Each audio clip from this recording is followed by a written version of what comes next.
race, after all of the hard work that all of these women go through, they are jumping for joy and they have the most ginormous smiles on their face. And this is where it all pays off. Today is like the big celebratory day.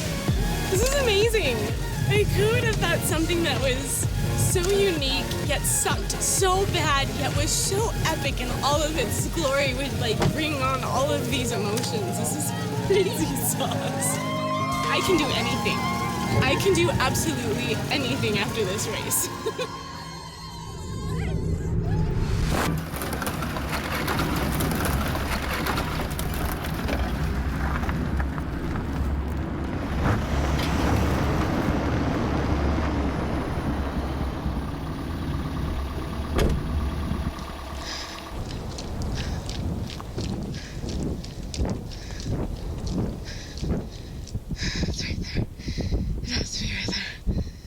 Why are you losing faith in yourself all of a sudden?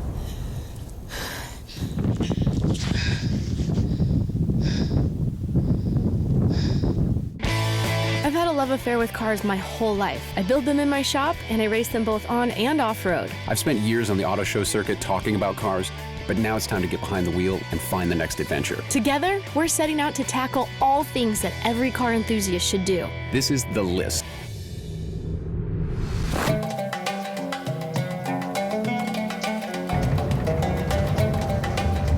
We have officially arrived in Morocco, and we're on a 1,500-kilometer drive right now to go meet up with Jessi. She's in the middle of the Sahara. The Rallye Des Gazelles is an extreme endurance event that takes place over 9 days in the Moroccan Sahara. It's an all-female race, the only one of its kind in the world. 2015 marks the 25th anniversary of the rally, and I was proud to join my friend Nicole Patel to be one of the 10 U.S. teams competing in this year's race. In all, 158 teams from 13 countries would start. The Total Chaos Tacoma has had a long journey to make it to the rally.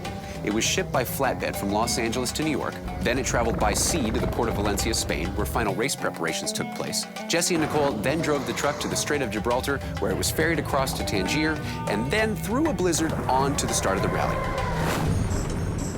The Gazelle Rally is not a race of speed, but of distance. Its concept is as simple as it is complex. Competitors must track as few kilometers as possible while navigating, without GPS, to multiple flags or checkpoints every day for 9 consecutive days. The results are calculated each day by taking the total number of kilometers driven, plus any penalty points accrued, minus the straight line distance between checkpoints. The number you're left with is the value for the day. And like golf, the lower numbers are better.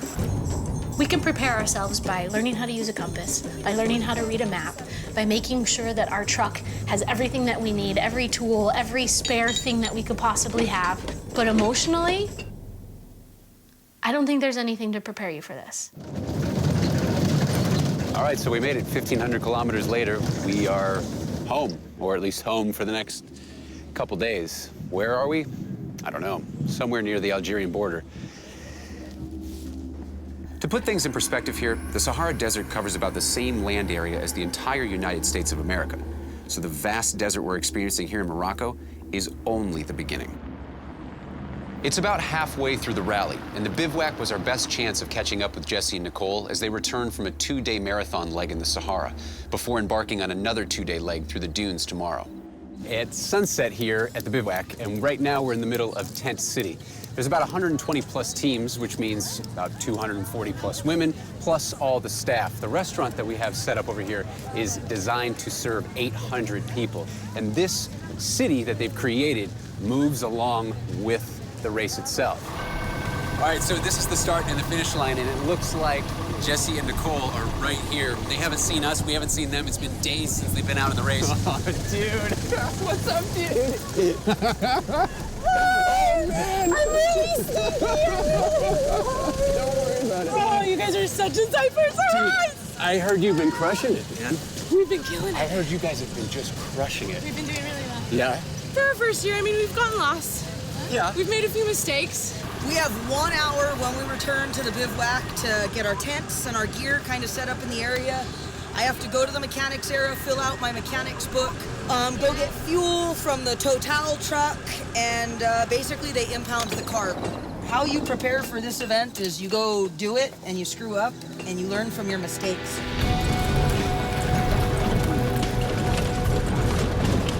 Total Chaos builds really great equipment. And because of that, we're entering into this unknown race with something that we can at least rely on. We know we can trust our truck. Nicole and I have decided that I am going to be the navigator. She's going to be the driver. Makes total sense. She's an absolute amazing driver. We've raced a lot of races together. Dirt is like her best friend. So right now we're with Lawrence. Lawrence is our 15-year veteran. He's our driver who's going to help us chase down Jessi and Nicole. This is unbelievably rough terrain, and it's amazing that these vehicles, they get so punished. It's amazing they make it as far as they do, and they got a long way to go today still. I'm really starting to feel it. The days, the grind, the mental, my body. My office for the last 9 days just looks like a bomb went off. I don't really move from this seat for 12 hours a day. It probably smells like really rank body odor in there. My mat board has completely chewed up the dash. It took a few days to kind of figure out where it all goes. Everything has its place. And I have Velcro for everything. So all my rulers go on the visor because if you leave them in the dash, they warp and then you can't use them. Dry nose, dry skin. Check those out. This is the Gazelle shower. The truck is disgusting. The gunk in my eyes and my nose is disgusting. Sand's in our gear. Sand's in my pants. Sand is in my shoes. Sand is on my seat. Sand is in my visor. Sand is in my food. Sand is freaking everywhere. We have no GPS. We have 1960s hand-drawn maps and compass only. I've had to learn how to truly navigate, being able to triangulate where you are off of points in the distance. Straight ahead, you see 3 mounts. One tiny little one on the left. Yeah. One Plateau. darker one in the middle. With the plateau. Kind of a ski jump on the right. Yeah. Go towards the darker one in the middle. That should be exactly 277 degrees. For me, the hardest part about navigating is Nicole always wants to go. There's sections where we're going very fast and it's bumpy and I can't read anything. I can't keep my pencil on a point. I can't count. I love that she wants to go fast, but there's times where we just need to stop, regroup. I have no idea where we are. When we start going like this, I get lost. Okay? It's happened a numerous amount of times. I now will never look at scenery or landscapes the same because I'm always going to be inspecting them and like how the vines come down the mountains and how many peaks there are. Why am I doubting myself? Am I doubting myself because everybody's going to the left? I don't know where we're going yet. That way's north. We're going in that direction. I don't even know where the I got 224 from. How did I read that wrong? You know, when you've ever really truly been lost and you don't know where you are and you start getting that anxiety feeling, now take that and put it in the middle of Morocco. And we're just this lost little speck. And it's our responsibility to get us unlost and back to safety. I've never experienced anything like this before. It's nothing like I've ever seen. Part of the great thing about doing the show is that we have an opportunity to go to places like this or the Arctic Circle, and we do it with an infrastructure that comes along with us, a support crew, helicopters, food, water, shelter. Without that crew, without that support, this is death.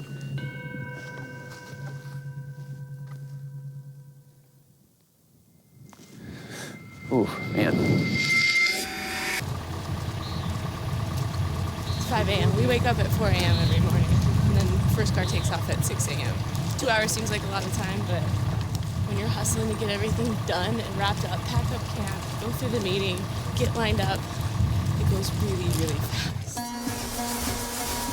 So we're on day 6, leg 5. We're going out on another marathon leg today, so we have 2 different sets of dunes that we have to drive through. The thing that's going to drive me nuts today is that we can't help. We can do nothing but watch. If you get stuck, we have to watch. So that's difficult for me because I want to help. Jessi, we gotta go. Okay. See? I'll see you. See you out there. Yeah. Okay.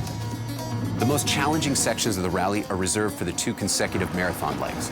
The teams must confront the biggest and most disorienting sand dunes.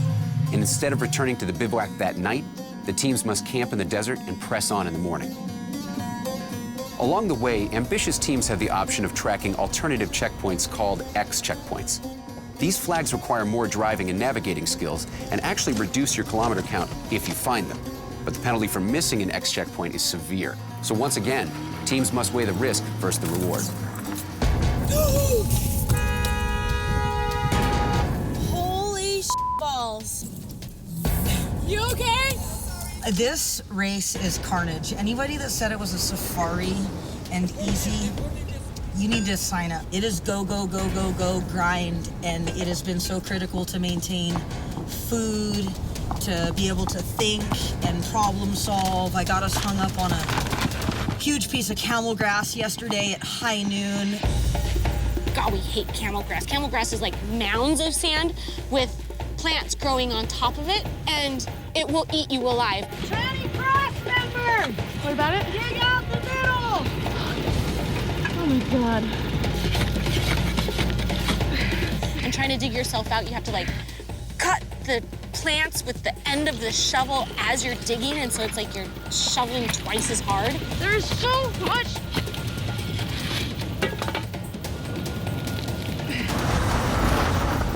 Are you in four-wheel? The right front wasn't spinning.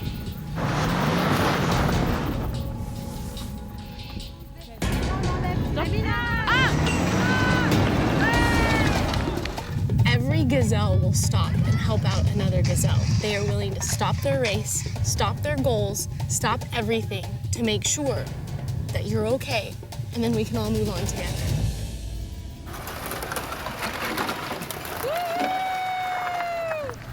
Now everybody needs a beer. I would love to see men do this for 9 days and see how it goes and see if they don't argue with each other and see if they don't want to take a shower and see if they don't get pissed off when they get stuck. This is testing Jessi and I in so many levels. You know, you're stuck in a really tight office. You're in the office space right now. You know, you do it for 5 days. There's been some heated moments. You guys have it on camera. I'm gonna be bummed if we miss the last checkpoint. Like beyond heartbroken. It's 16 kilometers, Nicole. Okay, let's do it. 240 to 270, which is what? Communicate. No, I'm don't thinking know. I I'm just stop following yelling. I'm hiking. Like it? No, I just don't want both of us to be hiking. I don't understand why we're you Nicole. Where are you going? Where am I going? I'm not going off the Look cliff. at me, that way. What cliff? The one that's in front of the There's car. nothing there, honey. There's nothing there. She doesn't trust me. I don't know when she will actually start trusting me. Like I'm gonna put her over a ledge. We're in daylight. Relax. You yell at me all the time saying the same thing when I'm trying to plot and get us to somewhere. She's laying down on a towel in the shade right now because she needs her afternoon nap. We're on day 6. After today, there's 3 more days. I got this, right? I got this. My eyeballs hurt, my brain hurts, my feelings hurt, my fingernails hurt, my ears hurt, my head hurts from my helmet, my toenails hurt. Everything hurts. Everything hurts. It's okay on the fit. Hey, buddy, how you doing? You're here. It's been a long day for all of us, and as you can tell, emotions are high today, but they made it, which is a great thing, and we're glad to see them here, which means we get a chance to camp out and we start planning for tomorrow. So we're gonna enjoy the night in this beautiful Sahara Desert and what should be a beautiful moon. Sleeping outside in the Sahara Desert is a wonderful idea. Vibrant stars, beautiful, just quiet dunes all around you. And it seems like a good idea until you wake up in the morning and you realize you've been sleeping next to a snake coiled up by your face. Day 7, let's do this. Our goal coming into this race was to make the top 10 in our class. And on our last day in the dunes, we knew we were running close to 10th place. So we decided to go for all the remaining X checkpoints to cement our top 10 finish.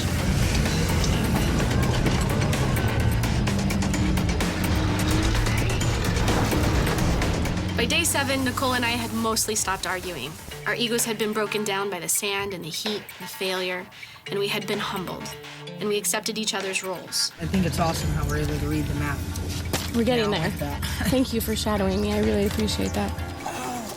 So we finally came together as a team and we worked our way through the toughest dunes yet, and we found all our X checkpoints. By the end of the day, we were confident we were in the top 10. What a day. I shouldn't say what a day. It was 2 days because we just had a marathon leg. So we went through 13 checkpoints, including this one here. We made all of our X checkpoints, which is a really good thing, especially for our very first rally. And then I think we only have one more day, but I'm not exactly sure because I've kind of lost track of days.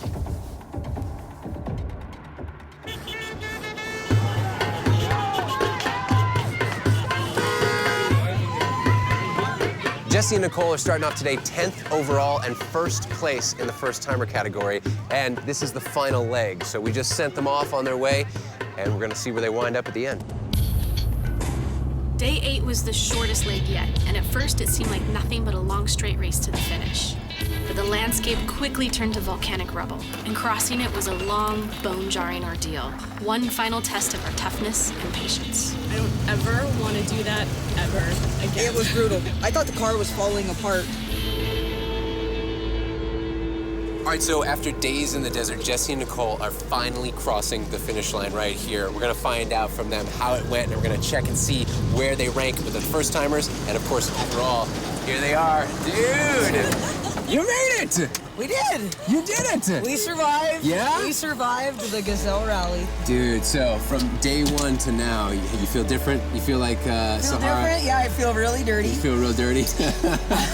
You know, I feel like I'll never be lost again. Can I go to you? Who wants me? 5.1, that's it? High five! Yes! So today was a really good day. We only did 5.11 kilometers over, which is pretty amazing. Cool! 5.11. Oh my God, are you? Yes! Today we had one goal, and that was drive as straight as we can. Oh my God. Slow and straight. Slow and straight is all I wanted, and slow and straight is exactly what I got today. Rallye Des Gazelles is more than just a 9-day rally race through the Moroccan desert. It's being stripped down and brought to the bottom of everything that you think is right and getting completely lost and being able to find yourself again. This has been one of the most unique adventures of my entire life, from the geographic landscape to the wild animals that you see to the people that you bump into. It's been an awesome journey. Bye. See you. Day 9 of the Rallye Des Gazelles is mostly ceremonial. After a long, winding drive to the beach at Suorsa, for the competitors, it's a long exhale of relief. They've been torn down and rebuilt and renewed. They are all family now, and they're all ready to celebrate.